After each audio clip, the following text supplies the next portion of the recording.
Her smile was just a little too wide, her tan far too even, and her eyes, something flickered in them that made my heart tighten.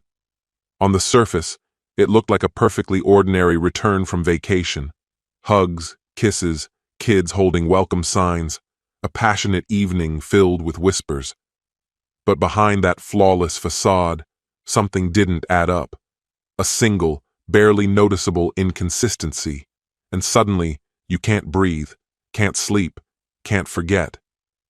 And when the truth begins to seep through the smallest of details, the lack of a tan line where a ring once was, a stranger's name in her messages, laughter that rings just a little too brightly, there's no turning back. Because you realize the way back no longer exists. You haven't just lost trust. You found yourself at the heart of a carefully concealed betrayal. And now you have more than just proof. You have a plan. Cold, precise, devastating. And the worst part? You still love the one who broke you. Hello, my friend. I'm so glad you stopped by my channel. If you're here for the first time, don't forget to subscribe and share this video with your friends or family. It really helps my channel a lot. Please tell me in which city or country you watch this video. I value every one of your comments. So, let's get started. We stood in tense anticipation near the baggage claim, our eyes darting among the travelers. My brother-in-law, Benjamin, waited with me, flanked by his daughters, 9-year-old Daphne and Lily, who was 7. My own children, Daniel, 12, and Sophie, also 9, hovered excitedly nearby. The kids proudly held a massive sign above their heads. "Welcome home, mommies." It had been a full 2 weeks since my wife Melanie and her sister Hannah had flown off to bask in the warmth of Belize.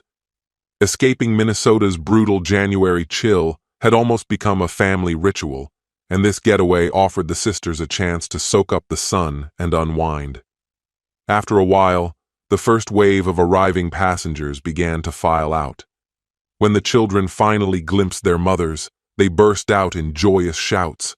Melanie and Hannah, glowing from their tropical retreat, both looked happier than ever, their faces bright and their skin bronzed by the sun. Melanie swept Daniel and Sophie into her arms, covering them with affectionate hugs and kisses. Then, turning to me, she greeted me with a long, lingering kiss that spoke volumes. I wrapped my arms around her, not wanting the moment to end. "I missed you every minute," I murmured softly. Melanie leaned in, her tone teasing yet full of warmth. "Just wait until tonight. I'll make sure you know how much I missed you too." She kept that promise later that evening. After 15 years together, Melanie knew me inside and out, and she understood exactly how much tan lines drove me crazy. With the kids asleep, we slipped away to our room. "Go lie down and wait for me," she whispered, a playful glint in her eye as she disappeared into the bathroom. Soon enough, I found myself under the covers, anticipation building. When Melanie finally returned, she wore nothing but a tiny thong bikini. Her face, always her most striking feature, radiated happiness, her smile wide and genuine. Still, Melanie often struggled with self-doubt. She'd talk about being too petite or lacking curves, or fret about her body's changes after pregnancy. Though her breasts had filled out over the years, she never seemed satisfied. But as she struck a pose at the edge of the bed, every line and curve seemed flawless to me, her golden tan accentuating her beauty. Slowly, she slid her thong down, revealing a sharp contrast between her tanned skin and the untouched pale areas. Subtle lines marked where the bikini had shielded her from the sun. The sight made my heart race. Then, with a gentle motion, she undid her bikini top and let it fall away, exposing her soft, pale breasts. I couldn't hold back any longer.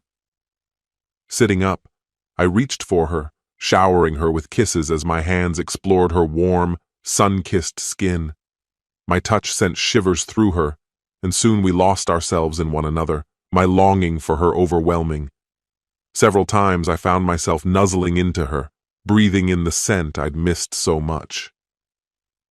"It's so good to be home," she breathed, her voice trembling with emotion. I missed you too. We spent most of that night reconnecting, holding each other close. A few days passed, and I found Melanie scrubbing the bathroom tub. I paused in the hallway, captivated by the sway of her hips as she worked. She must have sensed my gaze because she glanced over her shoulder, grinning. "What's got you staring?" she teased. I told her the truth. I was fantasizing about what I'd do if she wasn't wearing those pants and the house was quiet. She laughed and called me a pervert, obviously entertained. She slipped off her gloves, tossing them aside, then walked over with a sultry swagger. Pressing up against me, she whispered, "That's what you call temptation."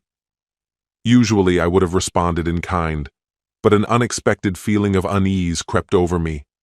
Something wasn't right, though I couldn't pinpoint what it was. Melanie looked a little confused by my lack of response. "Typical," she joked. "All talk, no follow-through." She gave a playful shake of her hips before turning back to her cleaning. It was then that a minute detail caught my attention. So small, but enough to send a chill through me. I froze, made a quick excuse about needing something in the garage, and slipped out, unsure if she even heard. Alone at my workbench, I tried to reason with the unsettling thought gnawing at me. Had Melanie been unfaithful while away? She was charming, and I'd always known that other men noticed her. The thing I'd noticed seemed to make sense only if something had happened on her trip. The fear gripped me. If I found out she'd betrayed me, I knew I couldn't stay. The pain of even considering it, especially for the sake of our children, was almost unbearable. What could have made her do this to us? Had I somehow fallen short as a partner? These questions ran through my mind over and over, even though I had nothing concrete, just a gut feeling that something had changed. But how could I ever know for sure? If anything had happened, it was far away, in another country. Directly confronting her seemed pointless. She would only deny it. I considered asking Hannah, but both sisters were stubborn to the core, so that would get me nowhere either. Growing up, I'd always been aware of how close sisters could be. If one of them did something questionable, the other was rarely far behind. These suspicions weighed on me, so I knew I needed to talk things over with Benjamin. Before I could do so, though, Melanie called out for me, prompting me to head back inside the house. "Why have you been out in the garage all this time?" Melanie asked, her tone tinged with concern. "You've been out there for more than 2 hours. You'll get sick." I brushed off her worry with a casual, "Just tidying up out there," and left it at that. But a new thought was already forming in my mind. I had no desire to spend the night in the same room as her. On top of that, I'd been fighting off a cold all day and honestly needed the rest. I opted to crash on the couch instead. Melanie clearly wasn't thrilled about it. "Fine," she relented. "I'll make you some chamomile tea before bed. Maybe that'll help." After Melanie headed to bed, I was left alone, wrestling with an endless barrage of thoughts. What had motivated her to do this? What choices did I really have? Should I go straight to Benjamin and ask if he could confirm anything about Hannah? Suddenly, I realized there might be a concrete way to learn the truth about Melanie's fidelity. She had recently become fixated on maintaining constant contact with her friends. Melanie's Facebook network was enormous, easily 600 or 700 people. Her Yahoo address book was even larger. If she had kept in touch with someone from Belize, I was sure there would be an email trail. Still, knowing that we both had access to each other's passwords, she might have used a different email. As I drifted off, an idea started to come together. The next morning, I was exhausted and struggled to keep my mind on work. That day, I made an appointment to meet a divorce lawyer on Friday and contacted Benjamin to invite him out to lunch. He sounded surprised but agreed. When we met, I laid everything out for him. At first, Benjamin chuckled and tried to make light of it, but when he saw how serious I was, he promised to see if Hannah was guilty of the same thing.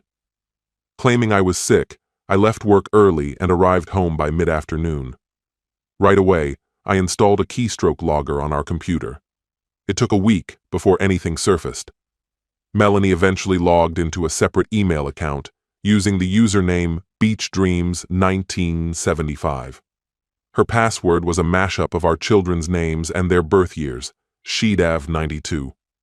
Just days after coming back from Belize, she and Brian were in constant email contact.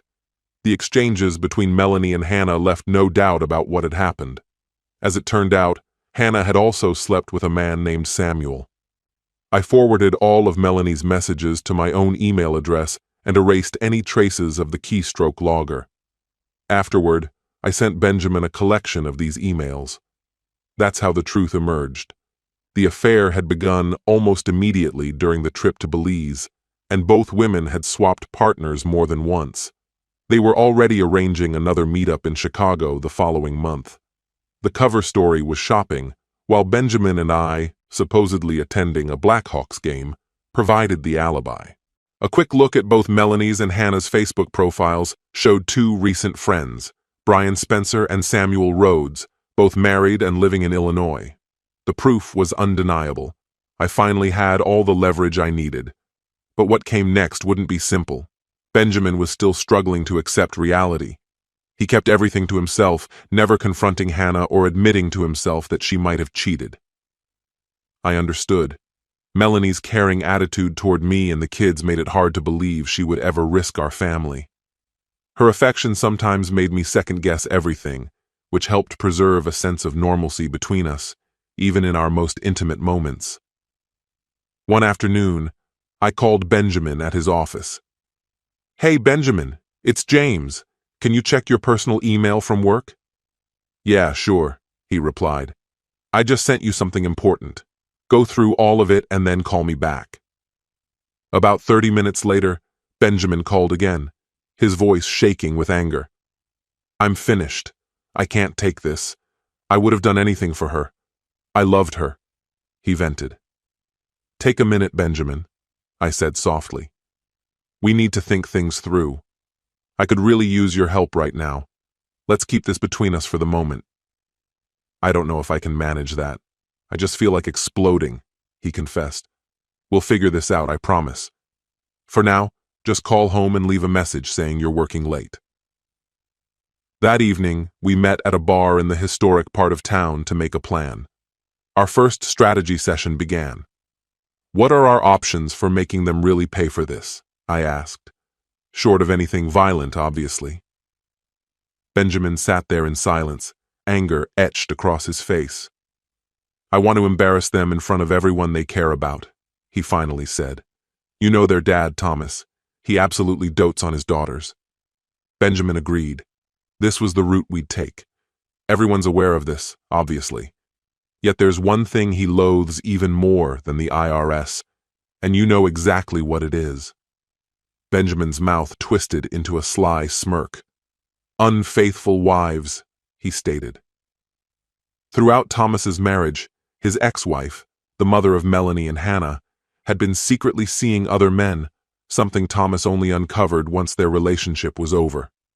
When their divorce was settled, she ended up with custody of the girls, took ownership of their home, locked in a generous alimony and child support agreement, and even managed to claim a large chunk of his business. To buy her out of the company, Thomas had to shoulder considerable debt. It took years of struggle to get his business back on solid ground. After finally selling it, Thomas was financially secure, but he lived alone. He still made time to visit his daughters and see his grandchildren whenever he could. I revealed my plan to Benjamin. We had just 2 weeks left to maintain our facade as dutiful husbands. "Just stick to my lead, Benjamin," I advised. "Come down with a few colds, rack up long hours at work, and make sure you're always too tired or sick for anything romantic." We'd put on a convincing performance about once a week for the sake of appearances. Soon, we'd be done with all of it. That night, as predicted, I got home much later than normal. Melanie was already in bed, so I pretended to have a splitting headache. My thoughts kept circling back to our plan for retribution, but eventually, exhaustion overtook me, and I fell asleep. Truthfully, I'd already started suspecting Melanie of being unfaithful, especially after she mentioned she and Hannah were planning a shopping trip to Chicago. I acted genuinely supportive of their idea, even suggesting they should stay in a nice hotel downtown. To really sell it, I made the hotel reservation myself with our shared credit card. The booking was made for Mr. and Miss Jarrett, double occupancy, since the sisters would be sharing a room. Melanie and Hannah were absolutely thrilled. Benjamin pitched in, offering to pay for the hotel too. He booked a room under Mr. and Miss Dalton, also set for double occupancy for Hannah and Melanie. We made sure each wife thought only one room had been arranged for the two of them. Of course, we both knew full well that neither woman intended to share a room, and we let them believe we were completely oblivious to their real plans. Their agenda was to take Friday off, catch an early flight to Chicago, and return late on Sunday. A few days later, I called Thomas Ramsey, Melanie's father, and proposed the idea of surprising the women in Chicago with the kids in tow, since the trip lined up with our 15th wedding anniversary. Thomas loved the suggestion. I asked him to reserve 3 rooms, and he agreed, thinking it would be a wonderful surprise. When it was time to drop Melanie and Hannah off at the airport, Benjamin and I were both seething inside. The two women acted like giddy teenagers off to meet secret boyfriends, laughing over nothing and bubbling with excitement. At the security checkpoint, we each kissed them goodbye on the cheek. Neither one seemed to notice that we never said, "I love you." Once we were on the road, I called our private investigator. "This is Jarrett," I said. "They'll be in Chicago soon. Are we ready?" Andrew Whitaker, our PI, assured me, "Yes, they'll be in rooms 201 and 203. All the surveillance equipment is in place. I'll have everything prepared for when you get here tomorrow." The next morning, we headed to the airport. During the flight, Thomas switched seats with my son Daniel and sat down beside me. "Look, son," he said quietly, "don't think I'm clueless. You and Benjamin look like you're on your way to a funeral. Tell me what's really happening." I came clean with Thomas and apologized for not telling him sooner. "I know how much you love your daughters," I said, "but you should know. They've been cheating, Thomas." He cut me off. "They're having affairs, aren't they?" I nodded. "Yes. They met a couple of men and spent 2 weeks with them in Belize. I've hired a private investigator to get all the evidence we'll need for divorce. As soon as we catch them in the act, we're filing." Thomas squeezed my shoulder reassuringly. "I'm truly sorry, son. I know how much this hurts. I always hoped my influence would outweigh their mother's, but I'm afraid her example left a deeper mark." Thomas's eyes grew misty. "I didn't think I could feel this kind of pain again," he murmured. He eventually composed himself and went back to his seat.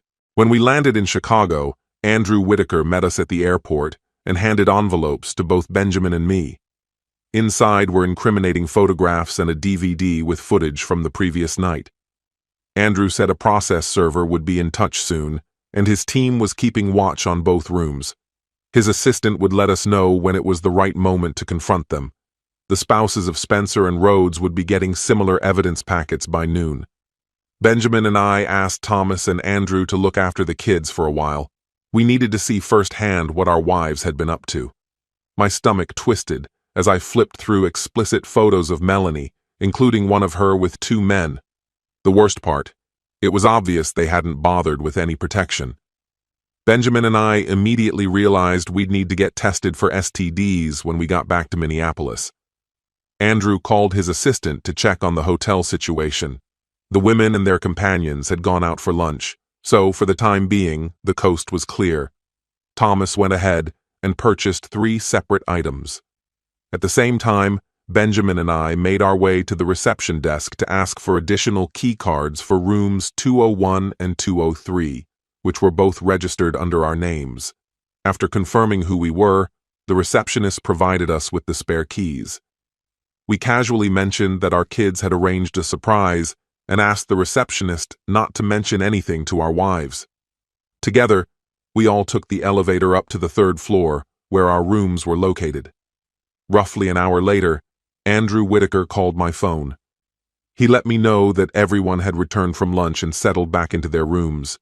He also noted that there had been a change in room pairings. Melanie was now with Rhodes, and Hannah had switched to being with Spencer. "I'm downstairs in the lobby, and the process server just walked in," he informed me. "I'll send him your way," I told Andrew, then hung up and sat upright on the bed. Turning to the kids, I spoke with energy. "Okay, let's get going. Sophie, Daniel, don't forget what I told you. Grandpa and I will go in first. When I signal, both of you shout, 'Surprise, Mom,' understand?" "Don't worry, Dad," Daniel answered. "And stay outside until I give the word," I reminded them. "We understand, Dad." "No problem," the kids reassured me. "All right, let's go." We climbed the stairs and paused outside room 201. I inserted the key card and eased the door open. Thomas and I stepped inside first, with the kids following. However, they didn't wait for my cue. Almost immediately, they burst out, "Surprise, Mom! We're here!" But what we found was Melanie in bed with Rhodes. Our sudden appearance caught them completely off guard. Rhodes scrambled off the bed, snatched his pants from the floor, threw them on in a rush, grabbed the rest of his things, and bolted from the room. He wasted no time getting out. Melanie, meanwhile, leapt up, desperately trying to pull on her clothes. "No, this isn't real. How did you all get in here?" she cried out in disbelief. "Look, Mommy's naked," Sophie blurted, squeezing between Thomas and me for a better look. I snapped my fingers, and the process server entered. "Are you Melanie Jarrett?" he asked the only woman in the room who wasn't dressed. "She's my mom," Sophie chimed in, trying to help.